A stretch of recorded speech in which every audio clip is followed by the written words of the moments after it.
Welcome back, everybody, to the smooth jazz sounds of Mr. Kelly's voice. Today we're going to be discussing how to become a superhero or supervillain, or more specifically, mutations, which are changes in your DNA. So the X-Men talk about mutants, mutations, so there's the relationship there. If we're talking about mutations, mutations are any change in your DNA, and they are random changes in your DNA. And if you change the DNA, that means by definition during transcription, you're definitely going to be changing the mRNA. But as we'll see, that change in the mRNA message during translation might, keyword is might, change the actual protein. And if you change the protein, you may actually affect the trait. So the first two steps of changing the DNA and changing the mRNA always happen during mutations. However, not all mutations actually produce effects that are noticeable in the actual protein and noticeable in the actual trait of the organism. In fact, most actually don't. There's two main groups of mutations. You have what's called a point mutation, which is a one-letter change. So it's a one nucleotide substitution. Point mutations are substitutions. So instead of putting down a T, the DNA polymerase actually during DNA replication might make a mistake and put down a C instead. And that one nucleotide substitution is called a point mutation. So that's a one base, one nucleotide change only.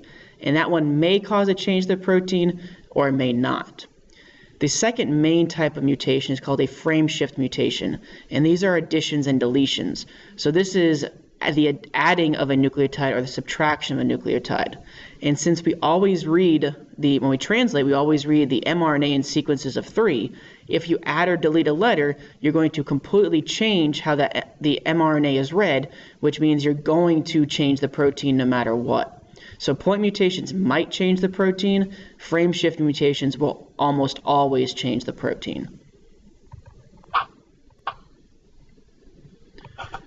So if we have an example of a point mutation, the original protein is the fat cat and the red rat ran, because we always read in groups of 3, the codons.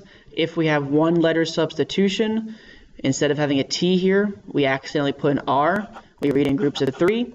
We have the fat car and the red rat ran. Or if we made a mistake and instead of the A, we have an E, we have the fat cat and the red rat ran. So both of them, you can see there's changes, but not a lot of actual changes. So while a point mutation can change sometimes the protein can still function. There's 3 types of point mutations. You have a missense mutation, which means you actually change one amino acid. So if we have this protein that's coded by AUG, and there's the mRNA, it creates this, if we translate it using the codon chart, it creates this amino acid sequence. If we have a mutation and accidentally, instead of having a C, we have a U, if we then translate that, we can see that the majority of the protein is exactly the same. The majority of amino acids is the same, except we have a valine where an alanine was supposed to be. So it's a one amino acid change is known as a missense mutation, and that's based on a one nucleotide change. And this may or may not change the actual protein structure. A big example of a missense mutation is actually sickle cell anemia. So sickle cell anemia is a change in the hemoglobin protein that is in your red blood cells that carries oxygen. And a one nucleotide substitution changes a glutamate at position 6 down here into a valine. And that one amino acid change out of quite a few of them causes the hemoglobin and the red blood cells to change shape and causes the issues with sickle cell anemia of increased clotting. You can see it's fairly common. 1 out of 400 African Americans have sickle cell anemia. It's extremely painful. You usually die young without treatment. And all of this is due to a one nucleotide substitution, which changes one amino acid, which then changes the shape of that protein and causes all of these changes and these harmful effects in the body. So you can see only 1 out of 146 changed, and that completely changed the shape of the protein to this sickle shape compared to this normal red plump donut shape. The second type of mutation is known as a silent mutation. It's a silent mutation because that means it does not change the protein at all. So you have the same example up here of the mRNA that got translated. If this A over here got switched to a U and we translate it again, we can see that we actually end up with the exact same amino acid sequence. So this is a silent mutation because this change in the nucleotide sequence did not affect the protein structure at all.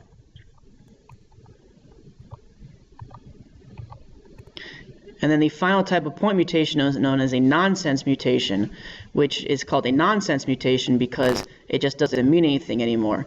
So if we have our normal amino acid or normal mRNA sequence and amino acid sequence, if we change this C up here to a U, so originally UAC coded for tyrosine, if we change it to UAA, UAA is actually a stop codon. So instead of having this nice long protein that's normal, we have this short little thing that doesn't do anything.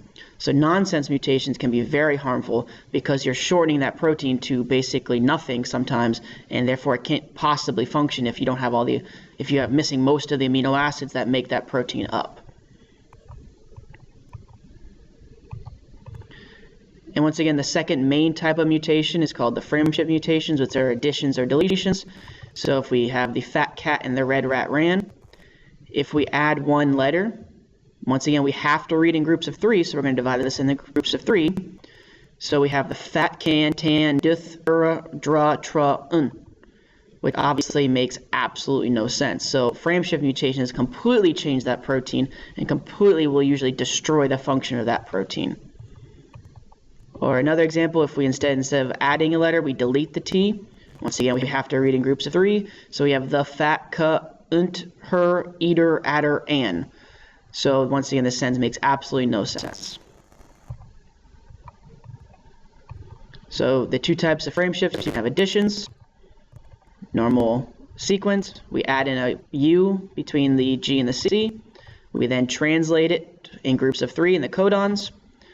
We can see that every point after that addition, all of those amino acids have changed. So instead of having alanine, cysteine, glutamate stop, you have valine, methionine, arginine, valine, which is going to change the shape of your protein and going to cause it to not function. Most likely not function. Or you can have deletions where you accidentally delete a base. Same thing, you read in groups of 3. Everything after that point will change. Instead of having alanine, cysteine, glutamate, you have asparagine, alanine, and serine. And then there's not even a stop there, so this ribosome is going to keep on reading and not even going to stop.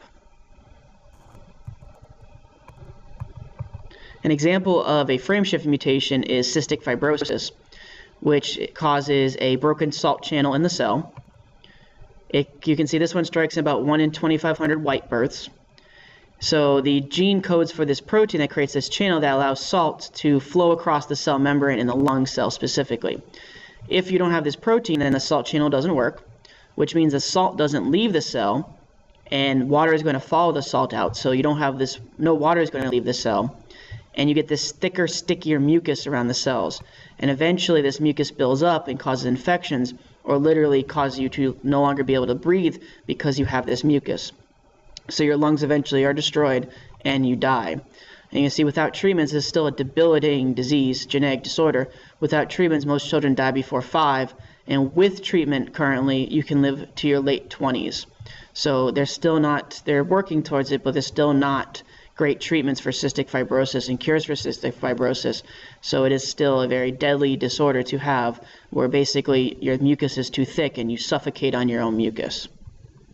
And all of this is due to just a one nucleotide deletion, which changes the protein completely and causes it to not function. So a one nucleotide deletion removes this entire amino acid and causes this protein this salt channel to no longer work properly, and the patient most likely will die.